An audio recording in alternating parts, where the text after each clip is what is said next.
बाएं से तेज चलेगा, तेज चल।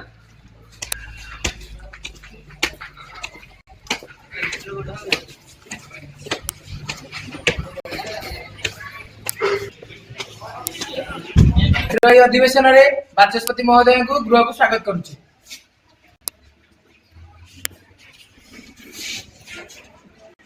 नमस्कार, सुप्रभात। मु आज अधिवेशन को आपण मानक स्वागत करूछि। आज अधिवेशन रे जातीय संगीत गान करा जाय।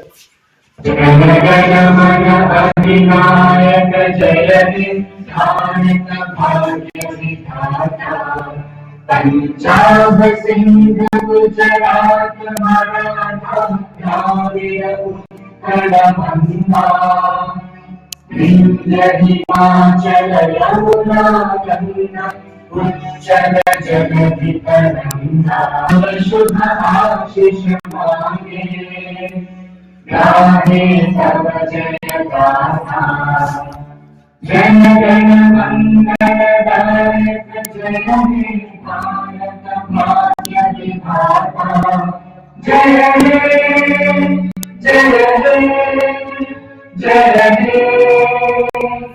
जय जय जय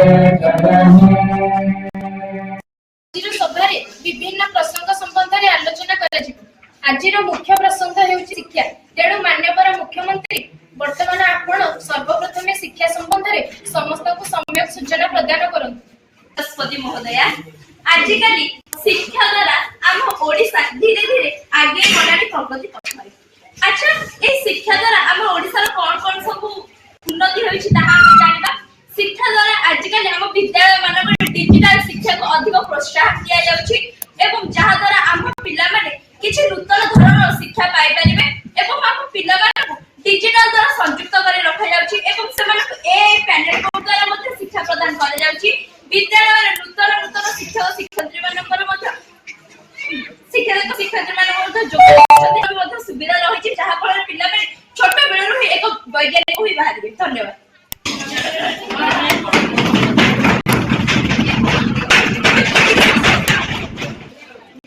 माननीय बाचस्पति महोदय, आमर शिक्षा संबंध में किसी प्रश्न रही आम शिक्षा मंत्री प्रदान करेंगे। बाचस्पति महोदय, आमर शिक्षा संबंध में किसी प्रश्न रही। माननीय बाचस्पति महोदय, माननीय गणशिक्षा मंत्री को यही प्रश्न पचारे चाहे सरकार शिक्षा व्यवस्था केउं पदक्षेप ग्रहण करिसेंति। गुरुत्वपूर्ण अंग, तेणु समस्त साक्षर हेबा आवश्यक। तेणु सरकार अनेक गुड़ा पदक्षेप नहीं। स्कूल एंड मास एजुकेशन एमकी 2020 हिसाब से 5+3+3+4 2025-26 रे 10+2 OAVS Odisha Adarsha Vidyalaya teacher regulation function of BEO एवं DEO SMC Odisha SAMS Odisha OSEPA SSC ERT RAMS SSA बा सर्व शिक्षा अभियान एफएलएम बा MDMS AI panel board Ullas बा पौध शिक्षा वृद्ध व्यक्ति मानक पौध शिक्षा दिया जाउछि। सीटीएस चाइल्ड ट्रेंड स्टॉप डब्बा पिला माने चिन्हटीकरण और शिक्षा प्रदान ओपन स्कूल एही सब व्यवस्था करा जायछि। धन्यवाद। महोदय, मुख्यमंत्री को मोर एही प्रश्न आर्थिक वर्ष 2025-26 रे केन कार्य पय केते अर्थ राशि विनियोग करा जायछि 2026-27 आर्थिक वर्ष रे केन कार्य मध्य रहिछि उल्लेख करबे। हम राज्य ओडिशा 2025-26 वर्ष रे resource management tax and non tax loans budgeting वार्षिक आय व्यय आकलन एक्सपेंडिचर कंट्रोल खर्च नियंत्रण textile operation pension and online service technology integration E payment policy and rules GST pension इत्यादि कार्य करा जायछि। क्रीड़ा मंत्री को मोर हे महोदया, क्रीड़ा मंत्री को मोर हे प्रश्न जे वर्तमान राज्य रे खेलाड़ी मानक पई केउ पदक्षेप निया जायछि। क्रीड़ा मंत्री आपनकर उत्तर प्रतिपादन करନ୍ତୁ। क्रीडार प्रोत्साहन निमंते समस्त विद्यालय सांसद खेल महोत्सव माध्यम विद्यालय कृति खेलाड़ी मानक आगामी भविष्य जिला स्तरीय और राज्य स्तरीय निजर दक्षता प्रकाश करने ଉତ୍ସାହିତ କରାଯାଉଛି। ଏହା ବ୍ୟତୀତ ଯୁବ ପୁରସ୍କାର, କ୍ରୀଡ଼ା ଟେଷ୍ଟ, କ୍ରୀଡ଼ା ଭିତ୍ତିଭୂମି, କ୍ରୀଡ଼ା ସେବା, ନାଗରିକ ଲଗିନ୍, ଜାତୀୟ କଲ୍ୟାଣ ପାଣ୍ଠି, କ୍ରୀଡ଼ା ବିକାଶ ପାଣ୍ଠି, କ୍ରୀଡ଼ା ପେନସନ, କ୍ରୀଡ଼ା ତାଲିମ ଏବଂ କୋଚିଂ କାର୍ଯ୍ୟକାରୀ ହେଉଛି। ରାଷ୍ଟ୍ରପତି ମହୋଦୟ, ମୋର କୃଷି ମନ୍ତ୍ରୀଙ୍କୁ ଏହି ପ୍ରଶ୍ନ ଯେ ଦିନକୁ ଦିନ କୃଷିର ଗୁରୁତ୍ୱ କମି ଯାଉଛି କାହିଁକି? ଏହା ଏକ ପ୍ରଧାନ ଜୀବିକା, ତେଣୁ କୃଷିର ଗୁରୁତ୍ୱ ସମଗ୍ର ଦେଶର ଖାଦ୍ୟ ସମସ୍ୟାକୁ ଦୂରୀଭୂତ କରିଥାଏ। ତେଣୁ ଓଡ଼ିଶା ବିଦେଶକୁ ବିଭିନ୍ନ କୃଷିଜାତ ଦ୍ରବ୍ୟ ଆମଦାନୀ ଓ ରପ୍ତାନି କରିଥାଏ ଅନ୍ୟ ରାଜ୍ୟମାନଙ୍କଠାରୁ ଅଗ୍ରଣୀ। ତେଣୁ ବର୍ତ୍ତମାନ କୃଷିମାନଙ୍କୁ ପ୍ରୋତ୍ସାହନ ଦେବା ପାଇଁ ବିଭିନ୍ନ ସମବାୟ ବ୍ୟାଙ୍କରେ କୃଷିମାନଙ୍କୁ ଋଣ ପ୍ରଦାନ କରାଯାଉଛି। ପ୍ରାକୃତିକ ବିପର୍ଯ୍ୟୟ ଯୋଗୁଁ ସେମାନଙ୍କ ଋଣ ଛାଡ଼ କରାଯାଉଛି। କୃଷି ଉପକରଣ ଉନ୍ନତମାନର ଜିନିଷ ଯୋଗାଣ କରାଯାଉଛି। ରାଷ୍ଟ୍ରପତି ମହୋଦୟ, ମୋର ସ୍ୱାସ୍ଥ୍ୟ ମନ୍ତ୍ରୀଙ୍କୁ ଏହି ପ୍ରଶ୍ନ ଯେ ବର୍ତ୍ତମାନ ଆମ ରାଜ୍ୟରେ ସ୍ୱାସ୍ଥ୍ୟର ବିକାଶ ଓ ଉନ୍ନତିକରଣ ପାଇଁ କେଉଁ କେଉଁ ପଦକ୍ଷେପ ଗ୍ରହଣ କରାଯାଇଛି? ବର୍ତ୍ତମାନ ଆମ ରାଜ୍ୟରେ ସ୍ୱାସ୍ଥ୍ୟର ବିକାଶ ଓ ଉନ୍ନତିକରଣ ପାଇଁ ନିରାମୟ ସ୍କିମ୍, ସହାୟ ହେଲ୍ଥ ହେଲ୍ପଲାଇନ୍, 108 ଆମ୍ବୁଲାନ୍ସ ସର୍ଭିସ, ଇ ବ୍ଲଡ ବ୍ୟାଙ୍କ, ବ୍ଲଡ ସର୍ଭିସ, ଇ ଆସ୍ଥା ଇତ୍ୟାଦି ଯୋଜନା କାର୍ଯ୍ୟକାରୀ କରାଯାଇଛି।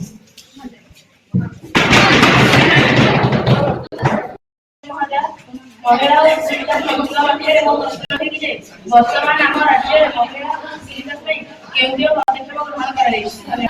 ମହିଳା ଓ ଶିଶୁ ବିକାଶ ମନ୍ତ୍ରୀ ଆପଣଙ୍କର ଉତ୍ତର ପ୍ରତିପାଦନ କରନ୍ତୁ। ଓଡ଼ିଶାରେ ମହିଳା ଓ ଶିଶୁମାନଙ୍କ ବିକାଶ ପାଇଁ ମମତା ଯୋଜନା, ମିଶନ ଶକ୍ତି, ଏସ୍ଏଚଜି ଗ୍ରୁପ, ଆମ ସୁଧାରକ ଯୋଜନା, ଅଙ୍ଗନବାଡି, ଟେକ୍ ହୋମ୍ ଫେସନ, ବିବାହ କଡ଼ି ଆଦି କାର୍ଯ୍ୟକାରୀ ହୋଇଛି।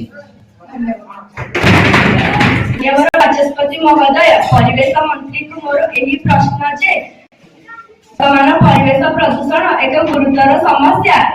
ଏଥି ନିମନ୍ତେ ସରକାର କେଉଁ ପ୍ରକାର ମୂଳକ ପଦକ୍ଷେପ ଗ୍ରହଣ କରିଛନ୍ତି? ଆପଣଙ୍କର ଉତ୍ତର ପ୍ରତିପାଦନ କରନ୍ତୁ। Forest and tree cover 8 state mark के नाम 2.0 green corridor initiative, climate change, pollution control, wildlife management, organic farming and controlling forest fire इत्यादि पदक्षेप कार्यकारी ହେଉଛି। ଧନ୍ୟବାଦ। ମାନ୍ୟବର ବାଚସ୍ପତି ମହୋଦୟ, ବର୍ତ୍ତମାନ ଓଡ଼ିଶାର ବିଭାଗୀୟ ମନ୍ତ୍ରୀଙ୍କୁ ମୋର ପ୍ରଶ୍ନ ଯେ ପଶୁ ସମ୍ପଦକୁ କିପରି ସୁରକ୍ଷା କରାଯାଉଛି? ଆପଣଙ୍କର ଉତ୍ତର ପ୍ରତିପାଦନ କରନ୍ତୁ। ନିମନ୍ତେ ଓଡ଼ିଶାରେ ଅଭୟାରଣ୍ୟ ବ୍ୟବସ୍ଥା କରାଯାଇଛି। ଆମ ରାଜ୍ୟରେ ଜନସାଧାରଣଙ୍କୁ ପଶୁପକ୍ଷୀଙ୍କ ବିଷୟରେ ସଚେତନ କରାଯାଇଛି। ଏଥିପାଇଁ କରାଯାଇଛି ପଶୁପକ୍ଷୀଙ୍କୁ ଶିକାର କରିବା ଆଇନ ଦ୍ୱାରା ନିଷେଧ ଅଟେ। ଅଧିବେଶନରେ ଆମେ ବିଭିନ୍ନ ବିଭାଗ ସମ୍ବନ୍ଧରେ ସମ୍ୟକ ଆଲୋଚନା କଲେ। ଏଠାରେ ଉପସ୍ଥିତ ଥିବା ସଦସ୍ୟମାନେ ଆପଣମାନଙ୍କର ଉତ୍ତର ସମ୍ବନ୍ଧରେ ଆପଣଙ୍କୁ ସନ୍ତୋଷଜନକ ଉତ୍ତର ପ୍ରଦାନ କଲେ। ମୁଁ ଏଠାରେ ଉପସ୍ଥିତ ଥିବା ସମସ୍ତ ସଦସ୍ୟମାନଙ୍କୁ ମୋର ଧନ୍ୟବାଦ ଅର୍ପଣ କରୁଅଛି। ଶୂନ୍ୟକାଳ ଆରମ୍ଭ କରାଯାଉ। ଆଜିର ଏହି ଅଧିବେଶନରେ ମହୋଦୟଙ୍କୁ କିଛି ପ୍ରଶ୍ନ ପଚାରିବା ପାଇଁ ଚାହୁଁଛି। 2036 ମସିହା ବିକଶିତ ଓଡ଼ିଶାର ବିକାଶ ନିମନ୍ତେ କେଉଁ ସବୁ ପଦକ୍ଷେପ ମାନ ଗ୍ରହଣ କରାଯାଇଛି? ବାଚସ୍ପତି ମହୋଦୟା, ଆମର 2036 ମସିହା ଏକ ବିକଶିତ ଓଡ଼ିଶାକୁ ନେଇ ବିଭିନ୍ନ ପ୍ରକାର ପଦକ୍ଷେପ ମାନ ଗ୍ରହଣ କରାଯାଇଛି, ଯେମିତିକି ନାଗରିକ ମାନଙ୍କର ବିକାଶ, ଅର୍ଥନୀତି ଉପରେ ଗୁରୁତ୍ୱ, ଖଣିଜ ସମ୍ବଳ ଉପଯୁକ୍ତ ବିନିଯୋଗ, ନିଯୁକ୍ତି ସୁଯୋଗ, ବାଣିଜ୍ୟର ଉନ୍ନତିକରଣ, ନାରୀ ସଶକ୍ତିକରଣ, ଶିକ୍ଷା ଉପରେ ଗୁରୁତ୍ୱ, ଡିଜିଟାଲ ଓଡ଼ିଶା ନିର୍ମାଣ, ଏକ ପେଡ୍ ମା କେ ନାମ, କଳା ଓ ସଂସ୍କୃତି ଉପରେ ଗୁରୁତ୍ୱ ଦିଆଯାଇଛି ଏବଂ ପରିବେଶ ସୁରକ୍ଷା ଉପରେ ଅତ୍ୟନ୍ତ ଗୁରୁତ୍ୱ ଦିଆଯାଇଛି, ଯାହା ଫଳରେ 2036 ମସିହା ସୁଦ୍ଧା ଆମ ଓଡ଼ିଶା ଏକ ସଶକ୍ତ ଓଡ଼ିଶା ରୂପେ ପରିଣତ ହୋଇପାରିବ। ଧନ୍ୟବାଦ। ଓଡ଼ିଶା କୃଷି, ଶିକ୍ଷା, ସ୍ୱାସ୍ଥ୍ୟ ଓ ଅନ୍ୟ କ୍ରୀଡ଼ା କ୍ଷେତ୍ରରେ ଅନ୍ୟ ସବୁ ରାଜ୍ୟଙ୍କ ତୁଳନାରେ କାହିଁକି ପଛୁଆ ଅଛି? ପ୍ରତିପାଦନ କରନ୍ତୁ। ମହୋଦୟା, ଓଡ଼ିଶା କୃଷି, ଶିକ୍ଷା, ସ୍ୱାସ୍ଥ୍ୟ, କ୍ରୀଡ଼ା କ୍ଷେତ୍ରରେ କୌଣସି ରାଜ୍ୟଠାରୁ ବି ପଛୁଆରେ ନାହିଁ। ସେ ଆଜିକାଲି ଧୀରେ ଧୀରେ ଉନ୍ନତି ପଥରେ ଆଗେଇ ଚାଲିଲେଣି। ଆମ ଓଡ଼ିଶା କୃଷି କ୍ଷେତ୍ରରେ ବହୁ ଉପରେ ଯାଇ ଅଛି ଏବଂ ଶିକ୍ଷା କ୍ଷେତ୍ରରେ ଆଜିକାଲି ଆମ୍ଭେମାନେ ପ୍ରତ୍ୟେକ ବିଦ୍ୟାଳୟରେ ଶିକ୍ଷା ପ୍ରତି ଅଧିକ ଧ୍ୟାନ ଦେଉଛୁ ଏବଂ ଗୁରୁତ୍ୱ ଦେଉଛୁ। ପ୍ରତ୍ୟେକ ବିଦ୍ୟାଳୟରେ ଡିଜିଟାଲ ପ୍ୟାନେଲ ବୋର୍ଡ ମଧ୍ୟ ବ୍ୟବହାର କରାଯାଉଛି ଏବଂ ସ୍ୱାସ୍ଥ୍ୟ ବଦଳାଇ ମଧ୍ୟ ଆମ୍ଭେମାନେ ବିଭିନ୍ନ ପ୍ରକାର ଚେଷ୍ଟା କରୁଛୁ ଏବଂ କ୍ରୀଡ଼ା କ୍ଷେତ୍ରରେ ସଂସଦ ମହ ଉତ୍ସବ ଯାହା ଆଜିକାଲି ଆମ୍ଭମାନଙ୍କର ଲୁକ୍କାୟିତ ପ୍ରତିଭାକୁ ଆମ୍ଭେ ଏଠାରେ ଦେଖାଇ ପାରିବା ଏବଂ ଆମର କୃତି ଛାତ୍ରଛାତ୍ରୀମାନେ ଏଠାରେ ଯାଇ ମଧ୍ୟ ନିଜର କ୍ରୀଡ଼ାକୁ ପରିବେଷଣ କରୁଛନ୍ତି ଏବଂ ଏଠାରେ ଅଂଶଗ୍ରହଣ କରି ସେମାନେ ନିଜେ ନିଜକୁ ଧନ୍ୟ ମନେ କରୁଛନ୍ତି ଯେ ଆମ୍ଭେମାନେ ଏତେ ବାଟ ଆସିପାରିଲୁ ଏବଂ କୌଣସିରେ ଭାଗ ନେଇପାରିଲୁ। ଏହିଭଳି ଭାବେ ଆମ ଓଡ଼ିଶାରେ କୃଷି ଶିକ୍ଷା ସ୍ୱାସ୍ଥ୍ୟ କ୍ରୀଡ଼ାକୁ ଧ୍ୟାନ ଦିଆଯାଉଛି ଏବଂ ଆମ୍ଭେମାନେ ଏହା ପ୍ରତି ପଛୁଆ ନାହିଁ। ଆମ୍ଭେମାନେ ଯାଇ ଅନ୍ୟ ରାଜ୍ୟ ସହିତ ମଧ୍ୟ ସମ୍ମାନ ଦେଲେଣି। ଧନ୍ୟବାଦ। ବର୍ତ୍ତମାନ ଗୁଣାତ୍ମକ ଶିକ୍ଷାର ବିକାଶ ପାଇଁ ଆମ ସରକାର କେଉଁ ସବୁ ପଦକ୍ଷେପ ମାନ ଗ୍ରହଣ କରିଛନ୍ତି? ମୁଖ୍ୟମନ୍ତ୍ରୀ ମହୋଦୟ ଆପଣଙ୍କର ଉତ୍ତର ପ୍ରତିପାଦନ କରନ୍ତୁ। ବର୍ତ୍ତମାନ ଆମ ଓଡ଼ିଶାରେ ଗୁଣାତ୍ମକ ଶିକ୍ଷାର ବିକାଶ ଧୀରେ ଧୀରେ ବଢିବାରେ ଲାଗିଛି। ଆମ୍ଭେମାନେ ପ୍ରତ୍ୟେକ ବିଦ୍ୟାଳୟରେ ଏଇ ପ୍ୟାନେଲ ବୋର୍ଡର ବ୍ୟବହାର କରୁଛେ ଏବଂ ସ୍ମାର୍ଟ ବୋର୍ଡର ବ୍ୟବହାର କରୁଛେ। ଆମ ପିଲାମାନେ ଯେମିତି ଯାଇ ଆମ ଓଡ଼ିଶାକୁ ପ୍ରଗତି ପଥରେ ଆଗେଇ ନେବେ ସେ ପ୍ରତି ମଧ୍ୟ ଆମ୍ଭେମାନେ ଚେଷ୍ଟା କରୁଛେ। ବିଦ୍ୟାଳୟର ମଧ୍ୟାହ୍ନ ଭୋଜନରେ ଆମ୍ଭେମାନେ ସପ୍ତାହର 3 ଦିନ ମଧ୍ୟରେ ଆମ୍ଭେମାନେ 3 ଦିନ ମାଣ୍ଡିଆ ଲଡୁର ବ୍ୟବସ୍ଥା କରିଛୁ ଏବଂ ଆଉ 3 ଦିନ ଅଣ୍ଡାର ବ୍ୟବସ୍ଥା କରିଛୁ ଯାହା ଫଳରେ ପିଲାମାନେ ପୁଷ୍ଟିକର ଖାଦ୍ୟ ପାଇପାରିବେ ଏବଂ ତାଙ୍କର ନିଜର ଯତ୍ନ ନେଇପାରିବେ ଯାହା ଫଳରେ ପିଲାମାନଙ୍କର ପାଠ ପଢା ପ୍ରତି ମନ ଲାଗିବ ଏବଂ ଆମ ପିଲାମାନଙ୍କ ପ୍ରତି ପ୍ରତ୍ୟେକ ସୁବିଧା ସୁଯୋଗ ଆମ୍ଭେମାନେ ଯୋଗାଇ ଦେଉଛୁ। ଯେମିତିକି ବିଦ୍ୟାଳୟ ମାନଙ୍କରେ ବିଭିନ୍ନ ପ୍ରକାର ପ୍ରତିଯୋଗିତା ରଖୁଛୁ ଯାହା ଫଳରେ ପିଲାମାନେ ନିଜେ ଏଠାକୁ ଆସିବେ ଏବଂ ନିଜର ପ୍ରତିଭା ଅନ୍ୟମାନଙ୍କୁ ଦେଖାଇବେ ଯାହା ଫଳରେ ପିଲାମାନେ ନିଜ ଭିତରେ ଥିବା ଲୁକାୟିତ ପ୍ରତିଭାକୁ ଅନ୍ୟମାନଙ୍କ ଆଗରେ ଦେଖାଇ ପାରିବେ ଏବଂ ପ୍ରତ୍ୟେକ ସ୍ଥାନରେ ଆଜିକାଲି ସାଂସଦ ମହୋତ୍ସବ ଚାଲିଛି ଯାହା ଫଳରେ ପିଲାମାନେ ନିଜର କ୍ରୀଡ଼ାକୁ ଏଠାରେ ଯାଇ ଦେଖାଇ ପାରିବେ ଏବଂ କୃତି ଛାତ୍ରଛାତ୍ରୀମାନେ ଏଠାରେ ନିଜର କୃତି ଦେଖାଇ ନିଜକୁ ଧନ୍ୟବାଦ କରିପାରିବେ। ଧନ୍ୟବାଦ। ସୁନ୍ଦର ଓଡ଼ିଶାର ପରିକଳ୍ପନା କିପରି କରାଯାଇ ପାରିବ? ଉତ୍ତର ପ୍ରତିପାଦନ କରନ୍ତୁ। ମୁଁ ଉପମୁଖ୍ୟମନ୍ତ୍ରୀ ମହୋଦୟଙ୍କୁ ଅନୁରୋଧ କରୁଛି ଯେ ଏହି ପ୍ରଶ୍ନର ସେ ଉତ୍ତର ନିଜର ପ୍ରଦାନ କରନ୍ତୁ। ଧନ୍ୟବାଦ। ଯଦି ଆମ୍ଭେଙ୍କ ସ୍ୱାସ୍ଥ୍ୟ ପରିବେଶ ବନ୍ୟଜନ୍ତୁ ସୁରକ୍ଷା ପରିବହନ ଏବଂ କ୍ରୀଡ଼ା ଉପରେ ଉପଯୁକ୍ତ ପଦକ୍ଷେପ ନେବା ଏଗୁଡ଼ିକର ଭିତ୍ତିଭୂମିକୁ ସୁଦୃଢ଼ କରିବା ପାଇଁ ପରିଶେଷରେ ଆମ୍ଭେମାନେ ଏକ ସୁସ୍ଥ ଓ ସୁନ୍ଦର ଓଡ଼ିଶାର ପରିକଳ୍ପନା କରିପାରିବା। ଓଡ଼ିଶାର ସାମଗ୍ରିକ ବିକାଶ ହିଁ ବିକଶିତ ଓଡ଼ିଶା ସୃଷ୍ଟି କରିପାରିବ। ତେଣୁ ଆମ ସମସ୍ତଙ୍କ ସହଯୋଗ ଏକାନ୍ତ କାମ୍ୟ। ବାଚସ୍ପତି ମହୋଦୟ ମୋର ପ୍ରଶ୍ନ ଏହିକି ଯେ ଓଡ଼ିଶାର ହସ୍ତକଳା କିପରି ଉନ୍ନତି ହେବ ସରକାର ଏହା ସମ୍ବନ୍ଧରେ କେଉଁ ବ୍ୟବସ୍ଥା କରିଛନ୍ତି? ଆପଣଙ୍କର ଉତ୍ତର ପ୍ରତିପାଦନ କରନ୍ତୁ। ବାଚସ୍ପତି ମହୋଦୟ ବର୍ତ୍ତମାନ ହସ୍ତତନ୍ତର ଗୁରୁତ୍ୱ ସମଗ୍ର ବିଶ୍ୱରେ ପରିଚିତ। ତେଣୁ ଏହା ଆମର ପୁରାତନ ସଂସ୍କୃତି ଏହା ଆଗକୁ ନେବା ପାଇଁ ଆମେ ଏବେ ପ୍ରୟାସ ଚାଲିଛି ଯେପରିକି ହାତ ବୁଣା ଲୁଗା ଚାନ୍ଦୁଆ ଏବଂ ବ୍ୟାଗ ବିଭିନ୍ନ ପ୍ରକାର ଘର ଉପକରଣ ସାମଗ୍ରୀ ପ୍ରସ୍ତୁତ କରାଯାଇପାରିଛି ଯାହା ଫଳରେ ଏହା ଗୁରୁତ୍ୱ ବିଦେଶରେ ମଧ୍ୟ ବେଶ ଆଦରଣୀୟ ଅଟେ। ଧନ୍ୟବାଦ। ବାଚସ୍ପତି ମହୋଦୟ ମୁଁ ମାନ୍ୟବର ପରିବହନ ମନ୍ତ୍ରୀଙ୍କୁ ଏହି ପ୍ରଶ୍ନ ପଚାରିବାକୁ ଚାହେଁ ଯେ ପରିବହନ ବ୍ୟବସ୍ଥା ଓଡ଼ିଶାରେ କାହିଁକି ଏତେ ଦୁର୍ବଳ ସେ ସମ୍ବନ୍ଧରେ ଗୃହକୁ ଜଣାନ୍ତୁ। ପ୍ରତିପାଦନ କରନ୍ତୁ। ପରିବହନ ଯୋଗାଯୋଗ ହେଉଛି ଏକ ଗୁରୁତ୍ୱପୂର୍ଣ୍ଣ ସମସ୍ୟା। ପ୍ରତ୍ୟେକ ଗାଁକୁ ପ୍ରଧାନମନ୍ତ୍ରୀ ଗ୍ରାମ ସଡ଼କ ଯୋଜନା ପ୍ରସ୍ତୁତ କରାଯାଉଛି। ଏୟାରପୋର୍ଟ ବନ୍ଦର ରେଳପଥ ନିର୍ମାଣ କରାଯାଇଛି। ବିଭିନ୍ନ ଦେଶକୁ ଆମଦାନୀ ରପ୍ତାନି ବୃଦ୍ଧି ପାଉଛି ଯାହା ଫଳରେ ଓଡ଼ିଶା ସମୃଦ୍ଧ ହେଉଛି।